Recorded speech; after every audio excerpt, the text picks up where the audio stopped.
Jadi, pengertian dari pajak itu merupakan iuran wajib yang sifatnya itu memaksa, yang telah diatur oleh undang-undang, di mana ini tuh tidak akan mendapatkan imbalan balik secara langsung. Nah, kemudian bagi perusahaan, pajak itu merupakan beban. Nah, beban ini nantinya akan mengurangi pendapatan perusahaan. Maka, perusahaan itu memerlukan perencanaan pajak yang baik agar dapat mengoptimalkan pendapatan atau laba yang perusahaan peroleh. Nah, salah satu cara yang bisa dilakukan perusahaan untuk mengurangi beban pajak yang ditanggungnya yaitu dengan menggunakan metode depresiasi aktiva tetap. Nah, metode depresiasi itu sendiri merupakan pengalokasian dana aktiva tetap yang bisa disusutkan selama umur ekonomis aset. Nah, di mana nantinya itu akan diakui sebagai beban operasional perusahaan. Tujuan dari melakukan depresiasi itu nantinya dapat melakukan penghematan pajak, di mana penghematan pajak ini itu diperbolehkan dan tidak melanggar undang-undang perpajakan, sehingga nantinya itu beban pajak yang ditanggung perusahaan atau beban pajak yang dibayarkan perusahaan kepada negara itu akan lebih sedikit atau lebih kecil. Nah, kemudian di dalam ranah perpajakan itu metode depresiasi dibagi, yang diperbolehkan itu dibagi menjadi dua. Ada metode garis lurus dan juga metode saldo menurun. Nah, pengertian dari metode garis lurus itu sendiri yaitu metode untuk penyusutan aktiva tetap, di mana beban penyusutan per tahunnya itu akan sama hingga akhir umur ekonomis aset aktiva tetap tersebut. Nah, sedangkan untuk metode depresiasi saldo menurun itu merupakan metode penyusutan dipercepat karena menerapkan tingkat depresiasi konstan pada nilai buku yang menurun. Jadi, intinya itu kalau metode saldo menurun di awal tahun nilai penyusutannya akan besar. Lalu untuk tahun kedua penyusutannya itu akan semakin mengecil, dan untuk tahun yang ketiga, keempat atau tahun-tahun berikutnya itu juga akan terus mengecil, sehingga nantinya nilai penyusutan tiap tahunnya itu berubah-ubah dan perubahannya itu akan semakin mengecil. Untuk penghitungan penyusutan harta berwujud itu harus mengacu pada umur ekonomis atau masa manfaat dan juga tarif penyusutannya yang sudah diatur dalam pasal 11 ayat 6 UU PPH, di mana ketentuannya itu kelompok harta berwujud itu dibagi menjadi dua. Satu, kelompok bukan bangunan, dan yang kedua, kelompok bangunan. Nah, untuk kelompok yang bukan bangunan itu dikelompokkan atau dibagi menjadi 4 kelompok. Yang kelompok pertama itu memiliki masa manfaat 4 tahun. Sedangkan untuk tarif penyusutan jika menggunakan metode garis lurus itu tarifnya sebesar 25%, sedangkan untuk metode saldo menurun tarifnya itu sebesar 50%. Untuk kelompok yang kedua itu memiliki masa manfaat 8 tahun, di mana tarif penyusutan jika menggunakan metode garis lurus itu sebesar 12,5, dan jika menggunakan saldo menurun tarif penyusutannya itu sebesar 25%.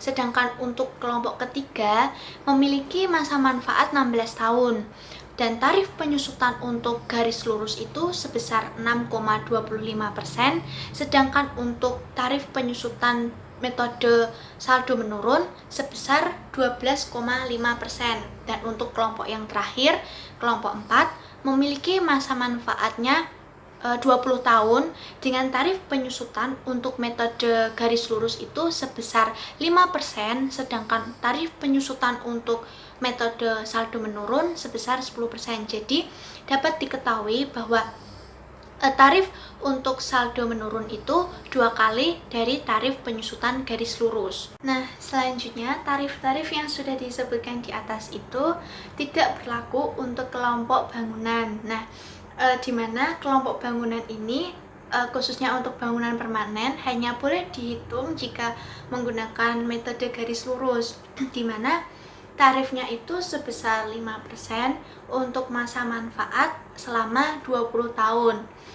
Sedangkan untuk kelompok yang bangunan tidak permanen itu memiliki tarif 10% dan untuk masa manfaatnya selama 10 tahun. Jadi apa sih artinya bangunan permanen dan tidak permanen itu? Kalau bangunan yang permanen itu contohnya seperti tembok atau dinding, terus bisa juga seperti keramik. Nah, kalau yang contoh bangunan yang tidak permanen itu sifatnya itu sementara.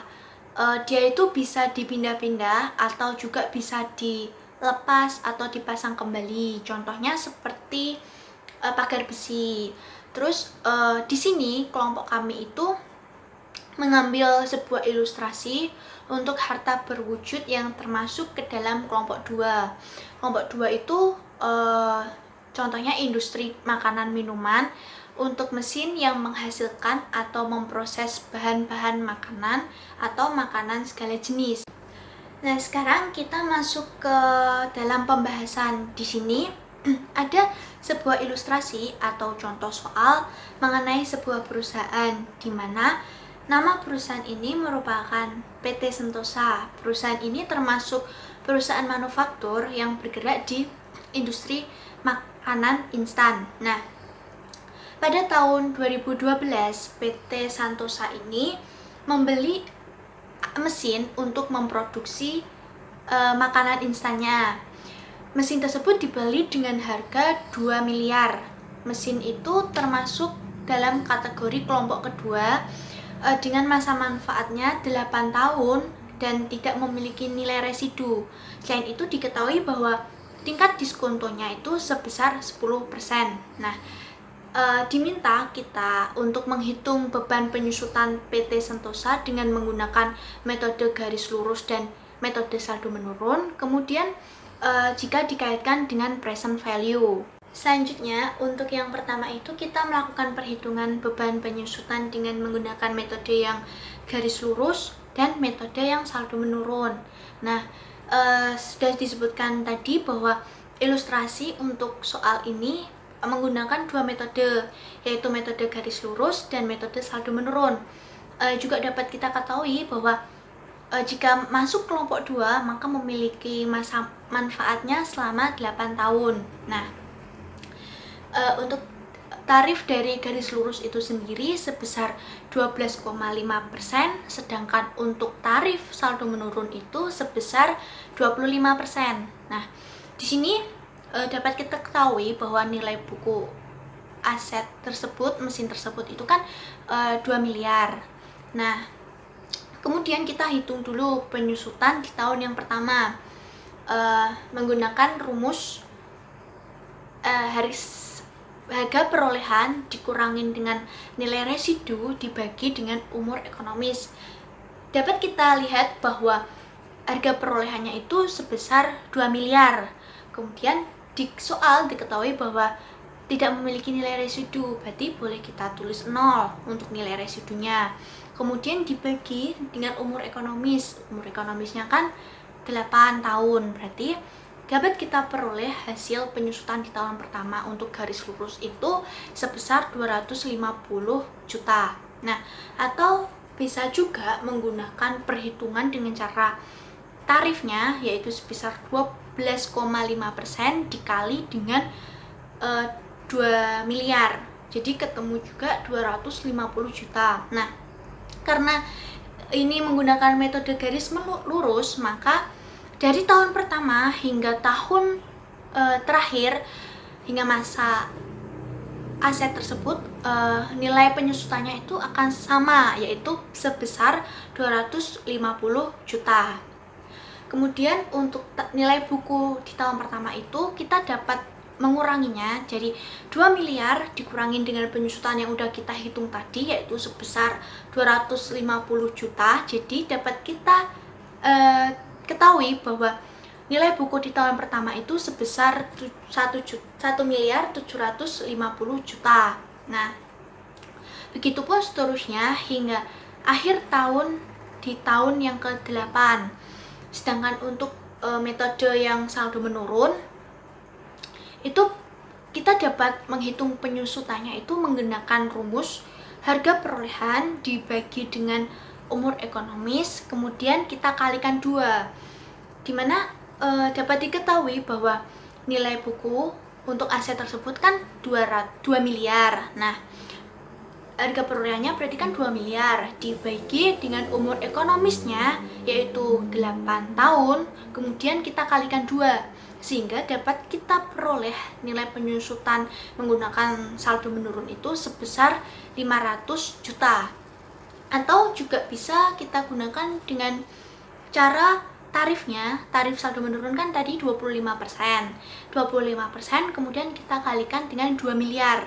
Kita peroleh hasil sebesar 500 juta. Nah, kita tulis tuh untuk saldo penyusutan di tahun pertama 500 juta. Nah, kemudian setelah kita dapatkan penyusutan sebesar 500 juta, untuk mengetahui nilai buku di tahun pertama itu sebesar 2 miliar dikurangin dengan 500 juta sehingga kita dapat peroleh nilai buku di tahun pertama itu sebesar 1,5 miliar seperti itu hingga tahun kedua, ketiga, keempat, kelima, ketujuh, dan ke-8 sampai tahun yang ke-8 sehingga dapat kita peroleh akumulasi penyusutan untuk metode saldo menurun maupun metode garis lurus itu juga sebesar 2 miliar. Jadi dapat kita simpulkan bahwa dengan menggunakan kedua metode itu besar penyusutannya itu berbeda-beda, baik itu menggunakan metode garis lurus maupun menggunakan saldo menurun. Nah, pada metode yang garis lurus itu memiliki penyusutan yang besarnya tuh sama dari tahun pertama hingga tahun yang terakhir. Nah, sedangkan jika kita menggunakan metode saldo menurun, besar penyusutan setiap tahunnya itu berbeda-beda. Sehingga dalam perpajakan ini dinamakan dengan beda waktu. Nah, dengan adanya perbedaan waktu ini dapat dijadikan atau digunakan untuk melakukan perencanaan pajak yang nantinya bisa melakukan penghematan beban pajak yang ditanggung atau dibayarkan perusahaan. Nah, dapat kita lihat atau dapat kita ketahui di perhitungan yang sebelumnya bahwa besar penyusutan jika kita menggunakan metode garis lurus itu sebesar 250 juta.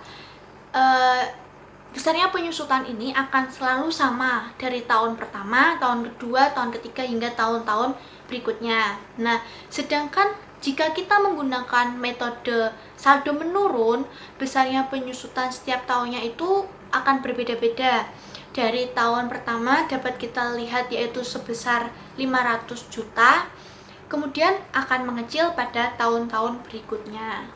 Nah, selanjutnya karena nanti kita akan melakukan perbandingan antara menggunakan perhitungan metode saldo menurun dengan garis lurus, sebelumnya kita akan melakukan perhitungan terlebih dahulu tentang beban penyusutan yang kita kaitkan dengan present value. Nah, di mana nanti kita di sini menggunakan tingkat diskontonya 10% dengan rumus 1 per 1 plus R pangkat N, di mana R-nya di sini merupakan tingkat diskontonya kita, lalu N-nya merupakan tahun yang kita cari.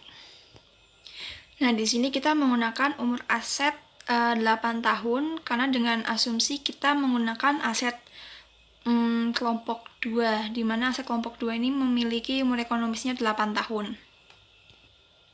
Nah, dengan tingkat bunga 10%, maka kita bisa mulai masukin ke dalam rumusnya. Sebagai contoh, kita akan mencari di tahun pertama. Nah, maka untuk tahun pertama bisa kita cari dengan 1 per 1 ditambah 10% atau 0,1 dipangkat N, yaitu pangkat 1, karena yang kita cari adalah tahun pertama. Nah, maka akan muncul angka 0,909090909. Begitu pula untuk mengerjakan tahun-tahun lainnya. Jadi untuk tahun-tahun selanjutnya, tahun kedua, 3, 4, 5, 6, 7, 8 itu nanti caranya juga sama. Cuma nanti ada perbedaan di pangkat N-nya aja. Jadi kalau misalkan nanti di tahun kedua, berarti pangkat N-nya yaitu 2. Tahun ketiga, pangkat N-nya berarti 3.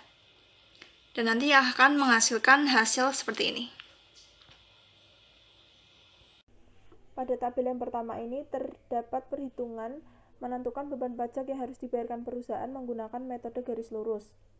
Di sini diasumsikan bahwa omset dari perusahaan itu di bawah 4,8 miliar. Cara perhitungannya yang pertama yaitu menentukan laba kotor. Laba kotor itu didapatkan dari pendapatan dikurangi HPP. Lalu yang selanjutnya menjumlahkan semua beban-beban yang ada. Beban pada perhitungan di sini yaitu ada beban penyusutan mesin, beban gaji, beban pemasaran, dan beban administrasi. Lalu yang selanjutnya, setelah menjumlahkan semua beban, laba kotor dikurangi dengan jumlah beban, itu akan menghasilkan laba sebelum pajak. Setelah menghitung laba sebelum pajak, menghitung beban pajak. Beban pajak itu didapatkan dari tarif dikali dengan pendapatan. Tarif di sini menggunakan 0,5%. Mengapa? Karena omset yang dimiliki oleh perusahaan itu kurang dari 4,8 miliar. Setelah itu, laba sebelum pajak dikurangi dengan beban pajak akan menghasilkan laba bersih perusahaan per tahunnya. Sebagai contoh, pada tahun pertama, terdapat pendapatan perusahaan sebanyak 2 miliar, HPP-nya 800 juta. Jadi 2 miliar dikurangi 800 juta akan menghasilkan laba kotor sebanyak 1 miliar 200 juta. Yang selanjutnya menjumlahkan beban-beban. Ada beban penyusutan mesin sebanyak 250 juta. Ditambah dengan beban gaji 850 juta, beban pemasaran 340 juta, dan beban administrasi sebanyak 200 juta. Jumlahnya yaitu sebesar 1 miliar 640 juta. Laba kotor tadi dikurangi dengan jumlah beban akan menghasilkan laba sebelum pajak sebanyak minus 440 juta. Di sini minus itu maksudnya adalah rugi. Jadi laba kotor yang jumlah beban yang dimiliki oleh perusahaan itu ternyata lebih besar dari laba kotornya. Jadi perusahaan mengalami kerugian sebanyak 440 juta. Karena perusahaan itu rugi, jadi tidak dikenakan beban pajak yang harus dibayarkan. Jadi laba bersihnya tetap sebanyak minus 440 juta. Lalu yang kedua, pada tabel kedua terdapat perhitungan beban pajak menggunakan metode saldo menurun. Perhitungannya sama dengan metode garis lurus, tetapi bedanya hanya ada pada jumlah beban penyusutan mesin. Jika pada metode garis lurus tadi, jumlah dari beban penyusutan mesinnya itu sama setiap tahunnya selama 8 tahun, yaitu sebesar 250 juta. Tetapi pada metode saldo menurun, jumlah penyusutan mesinnya itu berbeda-beda sesuai dengan perhitungan penyusutan mesin yang sudah dihitung menggunakan saldo menurun sebelumnya. Jadi, kesimpulannya, dengan omset di bawah 4,8 miliar dan dengan tarif pajak yang digunakan yaitu 0,5% dengan dikalikan PKP atau omset per tahunnya akan menghasilkan beban pajak. Nah, dengan menggunakan metode garis lurus maupun saldo menurun itu tidak akan mempengaruhi besarnya beban pajak yang akan dibayarkan. Kenapa? Karena dibuktikan dari perhitungan seperti contoh tabel di atas bahwa total beban pajak dari masing-masing metode itu sama, yaitu sebesar 83.105.000. Jadi, PT Santosa bisa memilih metode mana yang ingin digunakan. Lalu saya akan menjelaskan perhitungan untuk omset 4,8M sampai dengan 50M. Pada laporan keuangan dibuat semuanya sama, agar lebih mudah dalam membandingkannya. Yang membedakan laporan keuangan di kedua metode ini hanya pada beban penyusutan mesin, sesuai dengan perhitungan masing-masing metode. Untuk omset antara 4,8 sampai dengan 50M ini menggunakan perhitungan fasil dan non-fasil. Dan di sini saya mengambil contoh untuk tahun yang pertama pada metode garis lurus. Untuk fasilitas didapat dari 4,8M dibagi pendapatan per tahun, yaitu untuk tahun pertama adalah 12 juta yang hasilnya nantinya adalah 0,4. Setelah itu hasilnya akan dikalikan dengan laba sebelum pajak dan 12,5% sehingga diperoleh hasil 278.000. Lalu selanjutnya untuk perhitungan fasilitas adalah 1 dikurangi 4,8M dibagi pendapatan per tahun, yang lalu hasilnya akan dikalikan dengan laba sebelum pajak dan dikalikan dengan 25%. Yang hasilnya pada tahun pertama itu adalah 834 juta. Lalu untuk beban pajaknya itu dengan menambahkan hasil dari fasil dan non-fasil, sehingga untuk tahun pertama itu diperoleh hasil 1M 112 juta. Begitupun untuk perhitungan beban pajak untuk tahun-tahun selanjutnya. Dan untuk metode saldo menurun menggunakan perhitungan yang serupa. Setelah itu untuk melihat nilai sekarang beban pajak dengan mengkalikan beban pajak dengan tingkat diskonto yang tadi sudah kita hitung. Sehingga jika dilihat dari bandingan, perusahaan lebih baik menggunakan metode saldo menurun karena beban pajak yang dibayarkan lebih kecil daripada menggunakan garis lurus. Sehingga perusahaan menghemat beban pajak sebesar 22.744.000. Pada kesempatan kali ini saya akan membahas mengenai tentang PT Santosa yang omsetnya di atas dari 50 miliar. Nah, ini ada contoh laporan keuangan yang saya buat dari PT Santosa dengan menggunakan garis lurus dan juga menggunakan metode saldo menurun. Nah, metode garis lurus ini pendapatan dan HPP itu sama semuanya. Yang berbeda hanyalah di beban penyusutan mesin dan beban gaji di laporan keuangan yang ada. Beban penyusutan dan beban gaji ini sudah dihitung, ada perhitungannya di sebelumnya. Teman saya sudah membuat perhitungannya. Bagaimana perbedaan beban penyusutan menggunakan metode garis lurus dan metode saldo menurun. Nah, ini di laporan keuangannya sudah saya buatkan yang di atas 50 miliar. Lalu ketemulah hasil laba sebelum pajak. Nah, yang beda ini dalam perhitungan beban pajaknya. Di atas 50M ini menggunakan laba sebelum pajak atau beban atau laba bersihnya. Nah, laba bersih ini dikalikan langsung dengan 25%, bukan lagi omset kali 25%, tetapi laba bersih dikalikan 25%. Nah, ketemulah hasil beban pajaknya. Lalu ketemu laba bersih total setelah pajak selama 1 tahun. Nah, kemudian saldo menurun pun juga sama begitu. Lalu ada juga perhitungan dari beban pajak ini dikali dengan tingkat diskontonya 10%. Nah, ketemulah hasil present value-nya. Total present value di saldo di metode garis lurus itu senilai 38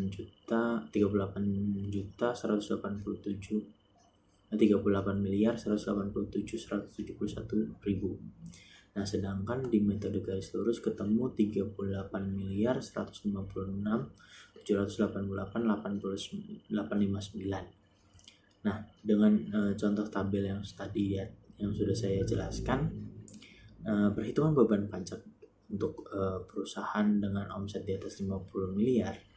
Nah, ini perbandingan yang dilakukan oleh perusahaan untuk memilih bagaimana dia mau memilih menggunakan metode garis lurus atau metode saldo menurun. Ternyata jika dibandingkan menggunakan present value yang sudah tadi dihitung lewat beban pajak kali tingkat diskontonya itu, ternyata dapat kita bandingkan kedua metode tersebut. Ternyata beban pajak yang terutang itu kita lebih memilih untuk menggunakan metode penyusunan metode saldo menurun karena lebih menguntungkan. Istilahnya beban pajaknya lebih kecil dibandingkan dengan menggunakan metode garis lurus. Maka dari itu perusahaan disarankan untuk menggunakan metode saldo menurun. Nah, selanjutnya kita sudah masuk ke bagian akhir, yaitu kesimpulan, di mana sesuai dengan Undang-Undang Nomor 36 Tahun 2008 Pasal 11, di mana undang-undang ini mengatur tentang metode penyusutan yang diperbolehkan dalam perhitungan perpajakan. Jadi dalam undang-undang itu ada 2 metode yang diperbolehkan, yaitu adalah metode garis lurus dengan metode saldo menurun. Nah, sebagai perusahaan kita tentunya menginginkan beban pajak seminim mungkin. Nah, maka dari itu kita melakukan adanya kegiatan manajemen pajak, di mana tujuannya merupakan untuk meminimalisir atau meminimalkan beban pajak yang nantinya akan kita bayarkan. Nah, salah satunya kita bisa dengan menentukan salah satu di antara 2 metode tersebut, metode penyusutan saldo menurun dengan metode penyusutan garis lurus. Nah, seperti ilustrasi yang setelah kami paparkan sebelumnya, di mana ada 3 kondisi perusahaan. Yang pertama ada perusahaan dengan omset di bawah 4,8 M, lalu yang kedua ada perusahaan dengan omset di antara 4,8 M sampai 50 M, dan juga yang terakhir ada kondisi di mana perusahaan memiliki omset di atas 50 M. Nah, tentunya perbedaan kondisi ini nantinya akan mempengaruhi perbedaan dari kebijakan metode mana yang baiknya diambil. Nah, selain itu kita juga harus membandingkannya dengan mengkaitkannya dengan present value juga untuk mengetahui beban pajak mana sih yang akhirnya akan muncul beban pajak seminimal mungkin. Nah, berdasarkan ilustrasi yang telah kami paparkan sebelumnya, di mana ada kondisi perusahaan dengan omset 4,8 M ke bawah atau kurang dari 4,8 M, perusahaan itu tidak perlu memikirkan metode penyusutan mana yang akan dipilih, dikarenakan pengenaan tarif pajaknya masih menggunakan tarif 0,5 dikalikan dengan omsetnya. Jadi, beban penyusutannya berapapun, itu tidak akan mempengaruhi beban pajak yang nantinya akan dibayarkan oleh perusahaan tersebut. Nah, sedangkan untuk kedua kondisi perusahaan dengan omset di antara 4,8 M sampai 50 M, dan juga di atas 50 M, ini kan pengenaan tarifnya menggunakan PKP, yaitu laba bersih sebelum pajak. Maka besarnya beban penyusutan dari perusahaan nantinya akan mempengaruhi beban pajak yang akan dibayarkan oleh perusahaan. Nah, melalui ilustrasi yang sudah kami paparkan sebelumnya, dengan kedua kondisi ini, ditemukan bahwa dengan menggunakan metode saldo menurun, beban penyusutan yang ada atau besarnya beban penyusutan dari perusahaan itu akan cenderung lebih tinggi daripada menggunakan metode garis lurus. Nah, di sini secara otomatis nantinya akan membuat beban pajak yang dibayarkan oleh perusahaan itu tentunya akan lebih rendah atau lebih kecil daripada ketika menggunakan metode garis lurus. Nah, maka untuk perusahaan dengan kondisi ini, mereka bisa menggunakan metode saldo menurun untuk meminimalkan beban pajaknya. Cukup sekian presentasi dari kelompok kami. Apabila ada kesalahan dalam pengucapan, kami mohon maaf dan terima kasih.